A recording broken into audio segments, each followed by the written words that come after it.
Hello everyone. I'm afraid some quite shocking news has come out recently when it comes to the story of the Southport murders, and it required a dedicated video by itself.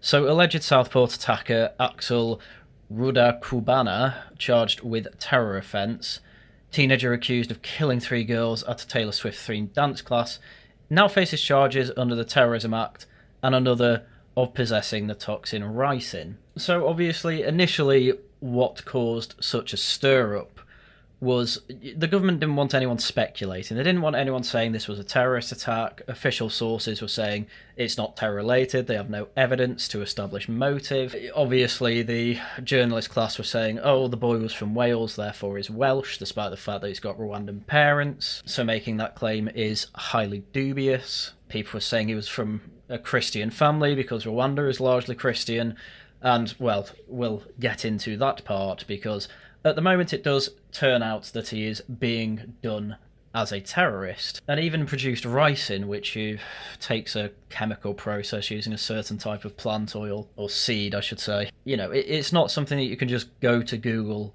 and find instructions for, unless you went to some dodgy illegal site or downloaded, say, an illegal PDF, but again we'll get into that. So the teenager was accused of killing 3 young girls at a Taylor Swift themed dance class in Southport and has been charged with an offence under the Terrorism Act as well as the production of the biological toxin ricin. Searches at the home of Alex, 18, from the village of Banks, Lancashire, in the days following the attack on July 29, uncovered the presence of the poison, along with a PDF file containing an academic study of Al-Qaeda terrorist training, Merseyside police said. The document was titled The Military Studies in the Jihad Against the Tyrants, the Al-Qaeda Training Manual.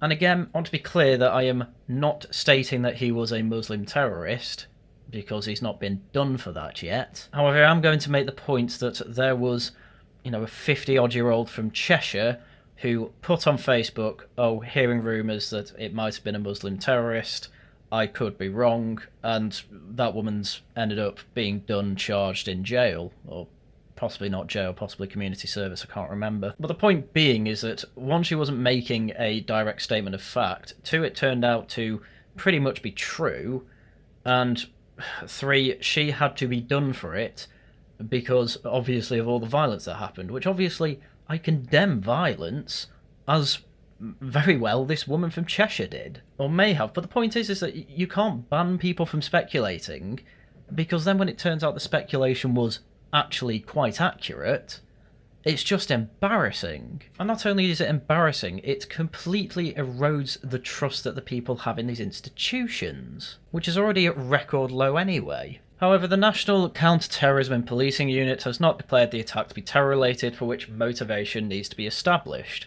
Again, this is just eroding trust in these institutions. Because the problem is that these institutions don't want people to have their biases confirmed. The problem is that the more they try and hide, the more people are going to trust their instincts and their biases more, which just causes even more issues. Just be honest with them. Sometimes they're right. It's okay. Serena Kennedy, the Chief Constable of Merseyside Police, said, at this time, counter-terrorism policing has not declared the events of July 29 a terrorist incident. I recognise that these new charges may lead to speculation. You got that right.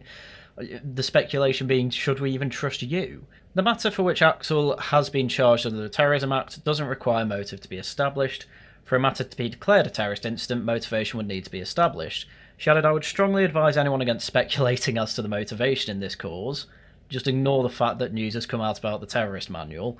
The criminal proceedings against Axel are live and he has the right to a fair trial. It is extremely important that there is no reporting, commentary or sharing of information online that could prejudice these proceeds. Which, obviously, if the Times are sharing this information, it's okay for me to share this information. And I'm not speculating anything. I'm literally just reporting what the Times have said, so I know I'm safe. But if, you're somewhere else out there on the internet, follow these instructions. We have seen what happens if we don't. And there's no point being thrown in jail over this. Rudakubana will appear before Westminster magistrates via video link on Wednesday to face the 2 additional charges under the Biological Weapons Act of 1974 and Section 28 of the Terrorism Act 2000, which is for possessing information of a kind likely to be useful to a person committing or preparing an act of terrorism.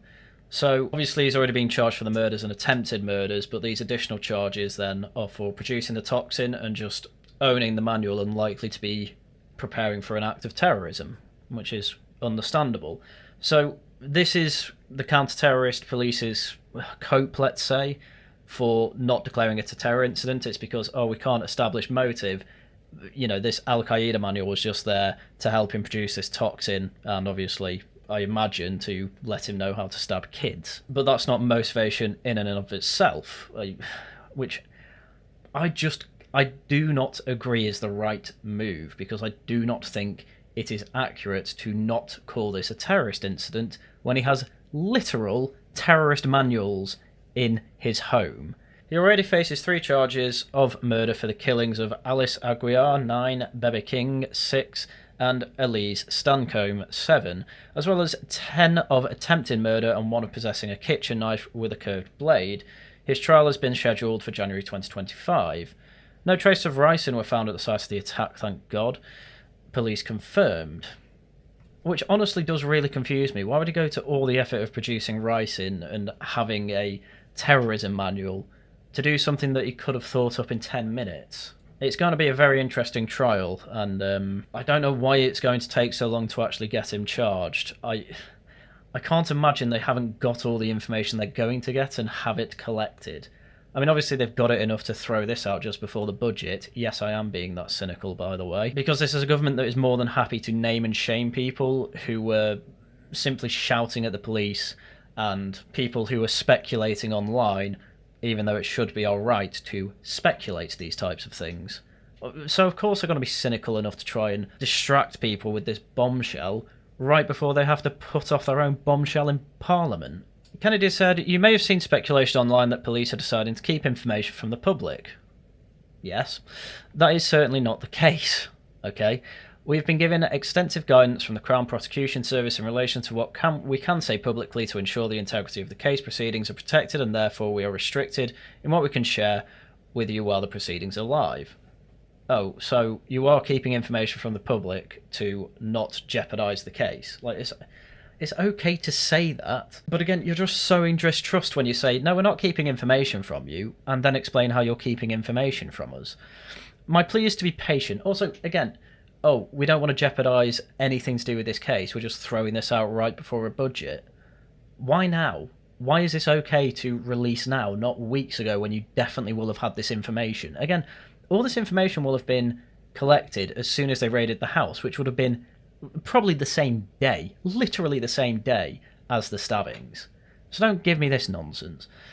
My plea is to be patient. Don't engage in rumour and speculation. Don't believe everything you read on social media. We must not lose sight of the families of Elise, Bebe and Alice. Wow, let's invoke those names. We are still grieving, and other families of those victims who were present at Hart Street on the 29th of July. A former prosecutor said terror-related investigations often take much longer to carry out given the nature of the material found. Explaining why it can take several months for terror-related charges to be brought, they said, you have to find things, translate things, prove that you had possession of it, who else had access to any equipment. You've got to be able to put fingers on the document or his eyes on the document, and that's the challenge. You found ricin and a manual on how to make ricin in his room, my man. I think that'd be enough for any court of law. But anyway, as I say, I'm not speculating, and I would say again, heed these warnings, because we saw what happened last time. Home Office sources said there has been a lot of contingency work to prepare for the potential of fresh unrest following the announcement of terror-related charges. I mean, this is the real reason they tried to keep it for as long as possible. It was so that more people wouldn't try and go out and riot during the whole time, which, again, I can kind of understand that. But my God, again, there's fresh unrest on the same day as the budget? Thank God, that'll take headlines. Detailed plans have been worked up to ensure that mutual aid, in which offers from the other forces are sent to one that needs bolstering, can be swiftly deployed in the event of unrest in a particular area. I think that's supposed to say officers. The difficulty has been not knowing where violence may break out. I thought they had eyes everywhere. I thought they were in all these channels and these WhatsApp groups where these things were organised. Oh, right, that's right. Sorry, last time it turned out it was all nonsense. A government source said it is very unknown at the moment. Home Office sources said that they were confident that they had significantly more robust plans in place compared with the summer riots, with officials from the department having spent a lot of time coordinating with the Met Police and other forces to prepare for potential unrest. Again, I find it quite amazing that this is the direction journalists have gone and where official proceedings have gone. It's, right, we can't really keep this information under wraps because it's probably going to get leaked, because everything's being leaked from the government at the moment, so just throw it out there. Right, oh, budget's coming, right, perfect.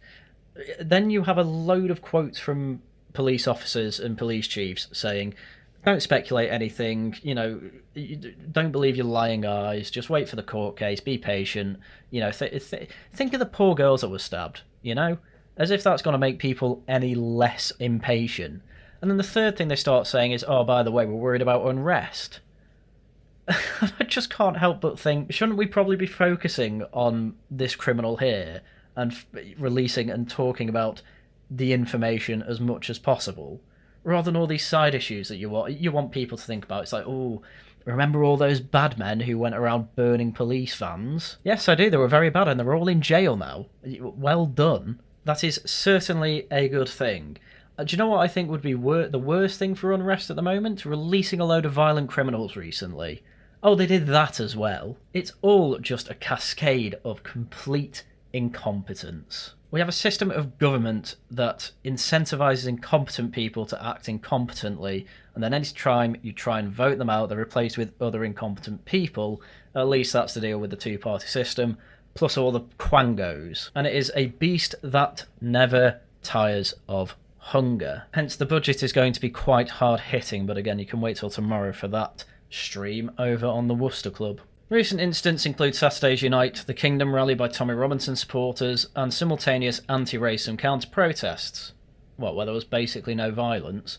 Officials also braced for unrest after a jury's decision to acquit Martin Blake of murdering Chris Cabba. Yeah, well, luckily Black Lives Matter has pretty much died in the UK, so I don't think you need to worry about that particularly. So we're now going to have a race war because a black criminal was shot and 3 white girls were stabbed? Is that what I'm being told by the Times here, that there's going to be a race war? Again, I'm not speculating here. I am joking. I don't think that is going to happen. Home Office sources said there is currently no intelligence to suggest there will be further unrest following the extra charges announced by Merseyside Police. We're already pacified. What more do you want? Government and policing sources said they also believe that the tough sentences handed out to hundreds of people who took part in the summer riots will deter further trouble. A minister said, we are hopeful that the colder weather will help keep people off the streets. Well, that's certainly a factor when it comes to civil unrest. But yeah, there is absolutely no doubt, to get back to the subject at hand, that this is a bombshell. A second-generation immigrant managed to, at the age of 18 by the way, managed to acquire Islamic terrorist manuals and presumably from that terrorist manual produce biological toxins, and was also, for some reason that is apparently unrelated, inspired to stab a bunch of girls, as many of them as he could, to death, but he managed 3, while the others are no doubt traumatised and still recovering.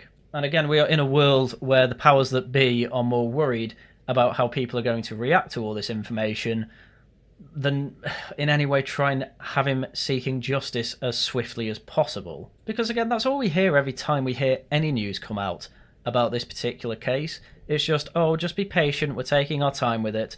Oh, don't get impatient about anything, trust me, everything's working. Well, at the same time, they are clearly lying. And again, I feel fairly safe saying this because higher profile people than me are saying it. This is what Dominic Cummings had to say. Who could possibly have predicted that the mainstream official sources or media were lying as usual about crime, terrorism and Islam? Number 10 will have known the truth almost immediately. The police did, which will have been almost immediately. And who could possibly have predicted that NPC pundits like Friedman, Ports and Katwala peddled all the official bull 24/7 while babbling the whole time about disinformation and Islamophobia from fascists like Elon Musk and demanding people be locked up for spreading disinformation? NPC pundits are the disinformation.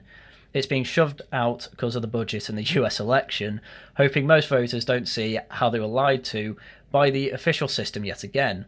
The system is working as intended, so Dominic Cummings actually thinks it's the other way round, where Dominic Cummings thinks this information has been released because people will be too distracted by other things. Whereas, this was the actions that caused, a summer of love. there were riots all over the place for, a couple of days, and then the media decided to focus massively on these massive counter protests to what they thought were going to be riots in 100 cities, from a source that, as far as I can tell, no one has ever actually confirmed, which I'm sure I'm fine to speculate on this, which I'm assuming was actually all nonsense drummed up by, if not government source itself, certainly extended arms of it, like in Hope Not Hate, who were the people who were throwing around all of these screenshots, which, as far as I'm aware, come from some Telegram channel. But as I say, I keep an eye on the dork right side of things, who will be the people in these Telegram groups, and absolutely none of them heard anything about this and instantly said, wow, this glows. So unless they were so coordinated that they could play 4D chess like that, only to shoot themselves in the foot, then it's obviously not them. Anyway, this was something that I just had to cover because it's an absolute bombshell, and I really hope it's not the way around Dominic Cummings has said, and I hope that this is the main news story, because we already know everything about the budget. The Speaker of the House had to have a go at Labour because they keep releasing information they shouldn't. And I don't want this story to die. It is the face of what is wrong with the UK at the moment. We have an immigration issue mixed in with a crime issue, mixed in with a terrorism issue, mixed in with a system working as intended, as Dominic Cummings says, issue. It's one that we can now point at and say, look, this is a massive problem, and we are at a point where our kids can die, and the police are much more worried about what their own people are going to do in reaction to that, rather than sorting out these problems in the first place. And as I always say, I don't want to see any violence. I condemn it all. I want to see a peaceful resolution put through by this government, which includes making sure that criminals are put away for good, or if they happen to be foreign, get them out of the country. We do not need them on our streets, and they do not deserve the same liberties as the law-abiding people. So with that, I think that's everything I have for you for now. No doubt more information will come out on this in the coming days. So if there's anything else important, I will go through it. Obviously, we'll be streaming the budget newscast tomorrow. We will likely talk about this as well. Videos out as and when. So once again, please subscribe, become a channel member, all that good stuff. And once again, thank you very much for watching. And until next time, goodbye.